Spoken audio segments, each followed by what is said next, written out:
Jesus himself, Yesu ku giti ciwe, Bibiliya iramubwira ngo buri gihe ahejeje gukora ibitangaza n'ibimenyetso yacaduga ku musozi agasaba inkomezi z'umunsi ukurikira. Wewe usaba inkomezi z'umunsi ukurikira, wowe unasaba imbaraga z'umunsi ukurikira. Hari abantu bishinga gusengera abandi bakibagira kwisengera. Hari abandi bishinga kuguma bavuga ngo akagenda. Reka ndakubarira, iyo uri kuragenda mwisi ugahura no tugeragezwa, ukaraba ugacumura, ukaraba ugatsitara, ukumva ugatsitara, hajya inkomezi uri kurazikonsoma muri wewe ziba ziriko zirahera. Imana idufashe cyane. Ukabona amavideo adakwiriye, ukumva insaku, ukumva amajambo, ukihangana. Burya iyo wihangana uhuye n'igeragezwa ukihangana, ni kuvuga ni nka bateri ya telefone yari iri kuri 90, kubera ko ukoze igikorwa cyo kwihangana haravuye ko akantu kamwe, kubera ko urakonsomye. Yesu natufashe cyane. None ikintu bagikonsomye kigumaho. Nico gituma men ought to pray always. Ni Bibiliya ivuga ngo musenge ubudasiba, musenge buri gihe, mwame mu generating umuriro w'Imana muri wewe. Umuntu yakubonye muri 2023 mu gishingo cyo kuza muri 2025 asanga warakanye utagisenga, asange hari uwundi muriro, asange hari izindi mbaraga mu gishingo cyo gusubira inyuma, asange wateye iyindi ntambwe mu gishingo cyo kudendebukirwa, asange wateye iyindi ntambwe. Ntiwemere ko abantu bakumenyera ahantu hamwe, reka bame bumva uduga mu mavuta. Amajambo yawe atonyanga ubuzima bw'Imana, atonyanga amavuta y'Imana. Abizera dutere haleluya. Mwari dusomere Esteri kuri 4 igice cyaho cya mbere. Esteri 4 duhere ku murongo wa mbere. Yego. Morodekayi n'abayuda buzura umubabaro kubw'iryo teka. Amakuru bari bamaze kuyumva ko umugabo yabagurishije kera. Bakoze inama mu ibanga, ariko iravuye mu ibanga iraje iramushikira. Bariza mugenzi bati yo wumvise amakuru mabi ubigenza gute? Iyo wumvise ko hariho umuntu yahora gukunda yaguhemukiye ubigenza gute? Iyo wumvise amakuru y'umuntu, igihe kimwe hari umuntu nanise nkunda cyane, naramukunda cyane ku buryo narumva yuko ikintu cyo mukura mu buntu bw'Imana cyo mbabaza cyane. Hanyuma je naramukunda pe cyane, kandi nawe mu byo nabona ko nkunda. Hanyuma haca haza umuntu arambwira ibintu byiwe, arambwira ndamwumviriza, nabwo ni sawa. Hanyuma nawe ndabimubaza, arambwira ni ego nije nabimubwiye ntiyakubesha. Narumvise mbabaye ku mutima, avuga ni how the person I love, umuntu nari numva nkunda, ntifuza ko yava mu buntu bw'Imana, kubera iki yaguye kandi arabihagaze ko nta nubwo abihakana, nta nabipinga, arabyeme. Numva ndababaye. Imana dufashe cyane. Naciye nje ahantu ndiyugarana, narariza amarira, ndira amarira atari uko ntakimubonaho aho nategezwa kuba ndiko ndamubona, mugabo nariza amarira y'ukuntu avuye mu buntu bw'Imana. Ni gute umuntu yihangana ibintu byinshi ava mu buntu bw'Imana? Satani yamukoreye inama, agira abagenzi babi, agira bamukura mu buntu bw'Imana. I cried, ndarira amarira menshi. Ndibuka narariza amarira menshi nk'ikintu cy'isaha n'inusu ndiko ndasenga. Nari numva mbabaye, ndavuga ni Imana, uyu muntu ntave mu buntu bwawe. Satani ariko arakontrola ubwenge bwiwe, ntashobore kumukontrola. Imana dufashe cyane gose. Nari ndamuzi yari yihanganiye ibintu byinshi, yarageze mu gihe cyo kwishurwa n'Imana. Ndavuga umuntu nico gituma mvuga narababaye. Umuntu yihanganiye ibintu biraho, utuntu tw'amafuti tw'ibyaha tuje tumukura mu buntu bw'Imana, n'ibintu byose yihanganiye, n'ibintu byose yari yarahebye ku bwa Kristo Yesu. Ndarira Imana. Inyuma y'amezi nimba atari 2 nimba atari 3 nagiye mbona yizana wenyene, ntamuvugishije, mbona arasubiye arabandanyije ibikorwa by'Imana. nta nubwo namubaje ngo byari byagenze gute ngo nibiki nibiki, navuze ni mwana w'icangazi yagarutse ntibamute arabandanya. Imana dufashe cyane gose. Haleluya. Nawe mbariza mugenzi wawe ti iyo satani yateye, iyo ubonye hari ikintu satani yakoze, iyo ubonye satani hari abantu ari karakunyaga, iyo ubonye hari abantu satani ari karasubiza inyuma, iyo uhuye n'ikikubabaza ubigenza gute, ukora iki? What do you do? Ucuvuga ngo nubundi genda ntaco warumariye. Hari abantu bavuga ngo none ngo arankanga, ngo none ngo ndamwishirako. Imana dufashe cyane gose.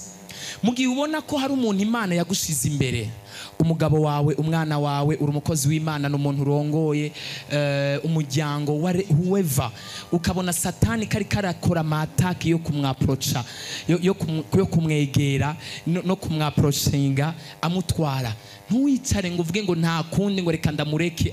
Senga Imana, musengere. Cyo gituma muri njye arize ngo ukiona niko kwenye shida niombeye, magonjwa yameniandama niombeye, ujue kwa maombi yako mimi nitasimama tena, ujue kwa maombi yako utabarikiwa, ujue kwa maombi yako mimi nitasimama tena, ujue kwa maombi yako nitabarikiwa. Abakristo uyu munsi babonye intege nke ku muntu ngo nawe ngo yo ngo nawe yes, nawe nyene is a vessel of clay, n'umuntu haremwe mwibumba, is a human being, ariko n'umuntu atwaye ubuntu bw'Imana, mugabo ntibikuyeho ko ari umuntu. Imana dufashe cyane gose. Haleluya. Ngo nawe arasavura, ngo nawe ngo nawe Imana dufashe cyane. Haleluya. Nivyo ako kantu nta muntu numwe atokagira, najewe nokagira, ntabwo nawe no kumigwa da, ariko at least musengere, musabire ubuntu bw'Imana. Vugeni Imana, ndasiko satana twarabanje mu izina rya Yesu, ndasiko satana nyaga umuryango, ndasiko satana hari abantu anyaga, ndasiko satana hari abantu atwara mu izina rya Yesu. Ibitutsi, iyo ubonye umugabo wawe yagize ubigenza gute? Iyo ubonye aciye hariya nawe ucuca hariya ngo ndamwereke nanje ndamukomesha, none nimwabandanya mukomeshanya muzogarukira he? Muzogarukira muri koma kwe. Imana dufashe cyane gose. Haleluya. Unamukomesha anakukomesha, munakomeshana. Sasa mutaishia wapi? Mukoma. Bitu ya kukomeshana biishe kwa jina la Yesu. Uonye hari umuntu yatewe, hagarara umusengere. Ngo nanje ngo nzokwereka, ngo sindi ngaha, ngo nanje nzokwereka, ngo ndakurindiriye. Umukristo. Abakristo Imana bagwize kimbabazi mu izina rya Yesu. Ngo nivyangiri, ngo nanje ndamurindiriye. Ubuza gusigura ugira gute? Muramurindiriye. Ukaca umutega iminsi, musengere mu izina rya Yesu. Dusomere yewe amasaha. Turasoma mu izina ry'Umwami wacu Yesu Kristo. Nuko Morodekayi amenye ibibaye byose ibyari byo, yitanamurira ko impuzu ziwe. Aritanamurira ko impuzu, arakura imyambaro yose, yambara igunira, yambara amagunira. Aravuga ngo sisubira kwambara impuzu, yisurira ko iminyota, arafata iminyota arisurira ko. Aravuga ngo ubuzima bwanje, umuryango wanje, iby'iwacu biratewe. Aca yambara amagunira, arambara iminyota, arisonzesha, afata umwanya wo kuja ahantu kubera amakuru yumvise, atangura gusenga. Rimwe wahahejeje? Oya sindaheza. Yisuka kw'iminyota, arasohoka aja mu gisagara hagati, aborogesha ijwi rirenga ry'umubabaro, aborogararira, arinda ashika inyuma y'ikirimba c'ibwami. Arasohoka n'ibwami, kuko atawemererwa guca mu kirimba c'ibwami yambaye igunira. Nta magunira yari yambaye, amagunira. Kandi mu gihugu cyose hari cyagezwe c'umwami n'iteka ryiwe bishitse. Icyagezwe c'umwami n'iteka ryiwe bishitse. Soma kuri 13 naho. 13 turasoma mu izina ry'umwami wacu Yesu Kristo. 14 wihute. Maze Morodekayi nawe arabatuma yishura Esiteri ati ntugire ngo ni wewe wenyene uzokira mu bayuda bose kuko uri mu ngoro y'umwami kuko niwapfa kwiyumya muri iki gihe nta kizobuza abayuda gutabagwa. Bwira mugenzi wawe banzugarukiriza, bwira mwezi wati ntiwiyumye iki gihe ntago ari gihe cyo kwiyumya. Hey yasotekere hey zarevos teri fana la brocheze taya kosi hazatoy hare santo kerebros shekeres. Nabigishwa bari kumwe na Yesu bamubona ngaho baranka ko bapfa kandi bari kumwe baravuga ngo ntubabazwe nuko tugiye gupfa. Baranka Imana iravuga ngo ndasavuye Abisirayeli ngiye kubica ndabamara. Mose aranka aravuga ngo Mana oya ibuke wabakuye muri Egiputa uvuga ko bajanye mu gihugu cy'amata n'ubuki Kanani. Mbega abanyegiputa nibumva ko wabiciye mu bugaragwa ntibazogutwenga, ntibazovuga ngo Imana yabo yarabahenze yababwiye ko bakuye muri Egiputa bajanye mu isezerano kandi igiye kubicira mu bugaragwa. Imana iravuga ngo ndahinduye ntago ndabica. Hari ibintu utegerezwa kwanga. Mana dufashe cyane. Haleluya. Hari igihe rimwe na rimwe bisaba kushira hasi amafiriti, bigasaba kushira hasi inyama, bisaba kushira hasi imiceri, bigasaba kushira hasi tiro, bigasaba kushira hasi bigumba n'ama emotion. Reka kurira nk'umwana w'imyaka 2, reka kurira nk'umwana w'imyaka 3. Kandi Satani yaguteye nta mbabazi nta muwagira. Bivuga ngo nta kindi cyamuzanye no kwica no guhonya no gutikiza. Ibyo nyene ayo marira uri kurarira nibyo bimunezereye. Utegerezwa kwanga, ntago bikoroheye, ndabyumva ndabitahura nibyoroshe, mugabo hari ibintu utegerezwa kwanga. Mana dufashe cyane. Afata amasengesho y'imisi 3 aravuga ngo ibi dutegerezwa kubyanga. Yesu natufashe cyane. Aya masengesho hariho ubuzima abantu bari babayemo dutegerezwa kwanga mu izina rya Yesu. Haleluya. Hari ibihe dutegerezwa kwanga. Yesu natufashe cyane gose. Hari ibihe dutegerezwa kwanga. Hari ibihe dutegerezwa kwanga. Gwana n'umubiri, gwana na kamere, gwana n'umutima, gwana mpakugize ibyo wanka mu izina rya Yesu. Ariko turacyari kumwe ngo tutuze ikiganza, turacyari kumwe ngo dutere haleluya. Gwana niwumva unaniwe uzoze tugutsindagize, utwiyegamike ko tugufata ukuboko ubandanye urugendo, ubandanye ugwana intambara. Niwagwana ukumvira ikira kunanira, turi ngaha duhari ku bwanyu, mu ijoro duhari ku bwanyu, ku murango duhari ku bwanyu, turara amajoro ku bwanyu, twisonzesha ku bwanyu. Imana yaduhamagaye turambika ubuzima bwacu ku bw'isengero ryayo, dushyira ubuzima bwacu hasi, turibabaza, nituryama niduhema nituruhuka kubwo ubuzima bw'abantu. Niwagwana intambara ukumva Satani ariko arakunesha, ukumva amageragezwa abaye menshi, uzoza utwiyegamike ko tugufata ukuboko, tugusengere, twisonzeshe ku bwawe, turara amajoro ku bwawe, duhamagara Imana ku bwawe. Ariko hari ibintu utegerezwa kwanga. Haleluya. Yesu natufashe cyane gose. Haleluya. Agasuzuguro ka buri munsi warakakiriye urakabamwo, utegerezwa kwanga ko gakengegwe mu izina rya Yesu. Dusomere uyu murongo wa nyuma turangize. Agiye kubonana n'umwami. Iryo joro Imana kirotesha indoto amasaha aragiye. Eka 6 ku murongo wa mbere. Soma rimwe ryonyene kugira. Iryo joro nyene umwami aburitiro. Umwami acaburitiro. Bari mu masengesho y'imisi ngaha. Morodekayi kavuga Mana ndasa mu izina rya Yesu. Mana ndasa yambaye amagunira. Mana ndasa hoya ndase, ariko ararira, yakumbagaye, yarambaraye hasi, ariko ararira. Esiteri nawe ari hariya, nk'uko twasenze ejo turira, nk'uko tuza gusenga n'uyu munsi, nk'uko twaje gusenga, avuga ni turanse. Iryo joro nyene Imana ikirotesha inzozi, imubuza amahoro, ijoro ryose imubuza amahoro. Aya masengesho ategerezwa kugira abantu abuza amahoro.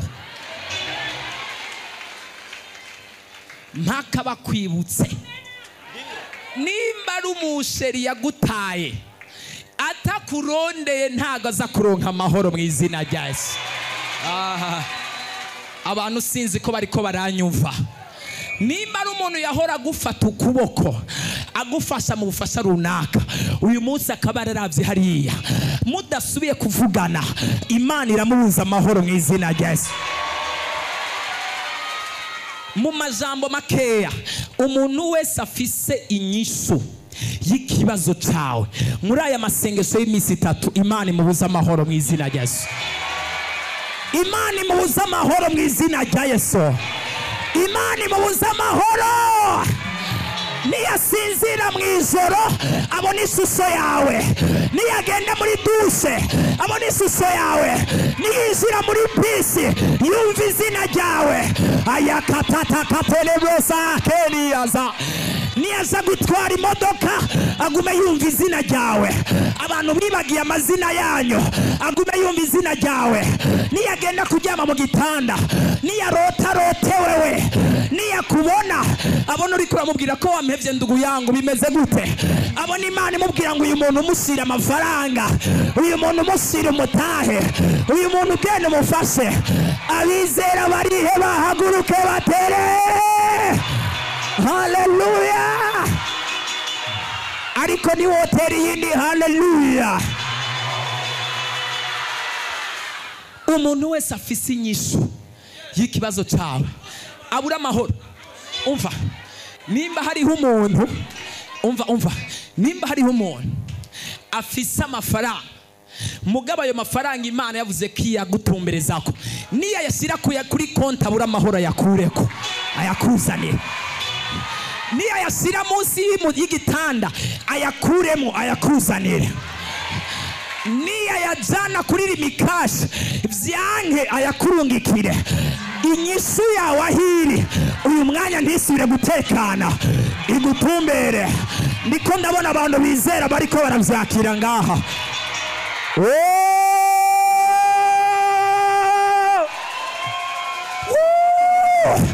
Haleluya.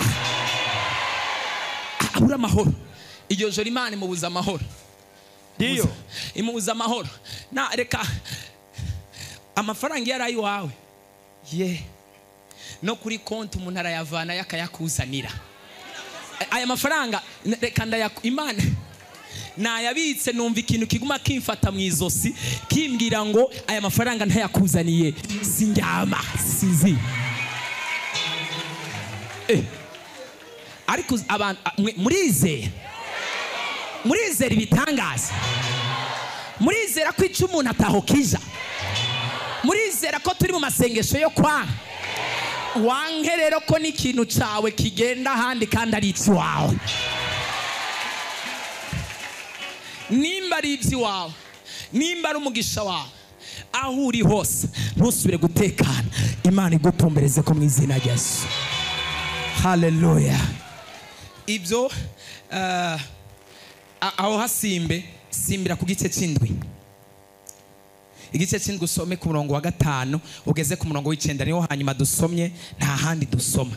Maze umwami Ahasuwerusi, igice cy'indwi ku murongo wa 5 ugeze ku murongo w'9. Sawa. Maze umwami Ahasuwerusi abaza umwamikazi Esiteri ati, ninde yubahutse kwigira inama nk'iyo kandi ari hehe? Ibaze niwe yasinye kuri ico cete. mugabo agarutse kubaza ati ninde yasinye ivyo bintu, ninde yavuze ivyo bintu, kubera ko masengesho y'iminsi 3 Esiteri yararengutse. Umwami akimubona acamutunga inkoni baramureka arinjira. Ageze yaca atangura kumubwira ni hari umuntu yamaze gukora ibi nibi. Umwami avyumvise aravuga ngo uwo muntu ninde? Imana igushireka ikiganza ciza gituma ibintu bihinduka. Nimba hari umuntu yafashe ingingo mbi runaka kubera urugikundiro n'ikiganza cyiza Imana igushizeko, ukigenda kwisigura no kuvuga icyawe, ingingo zose zari zafashe zitangure guhinduka. Aha, Esiteri aramwishura ati numubisha kandi numwasi. Mubisha kandi numwasi niwe uyu muyobe Hamani. Maze Hamani acikira ivuta imbere y'umwami. Hamani yari ngaho aho nyene aho imbere yiwe ataracika ivuta imbere y'umwami n'umwami kaza hacikira ivuto. Nyaruka ihute. Umwami aca ahagurukana uburake ava ku giturire cya vino arasohoka aja mu nyubakwa yo ku ngoro. Hamani nawe ava hasi ngo asabire agatwe kiwe ku mwami kazi Esiteri kuko yarabonye ku mwami amaramaje kumwica. Maze umwami aragaruka avuye mu nyubakwa yo ku ngoro yinjira hahandi hari giturire cya vino, asanga Hamani yikubise ku musegamuro Esiteri yariko. Umwami aravuga ati mbega agira ngo afate umwamikazi mu ngoro yanje aho mbona iryo jambo rikiva mu kanwa k'umwami. Hamani bamufuka mu maso, maze haribona umwe mu nkone zama hafi y'umwami aravuga atushime mbere kwa Hamani hashinzwe igiti c'intambwe 50. Ariko murumva uyu muntu ibaze kukubamba ku giti c'imetero 50 vrema uciriye mu nkokora banza urindi imetero 50 kuva ngaho gushika hariya kw'ikaburimbi imetero 50 nyene arico yamushiri yari yagize umutima mu bikwere bose bamubo imetero 50 hejuru, imetero 50 intambwe ibaze honyene imetero 50 no ngahasi nibaza ko harimo 50 aha honyene. Ibaze rero imetero 50 nico yari yamuteguri, yari yashizemo n'umutima mubarakavya cyane gose. Niyo ari gutuma mwica n'urupfu rworoheje basi, ariko uburibwe bwose abansi bawe baguteguriye Imana ibasubize ko mwizina rya Yesu. Aha, rangiza. Ico Hamani yagereye Morodekayi kandi ari we yavuze ijambo ryakijije umwami. Umwami aravuga ati mube arico mumumanikako.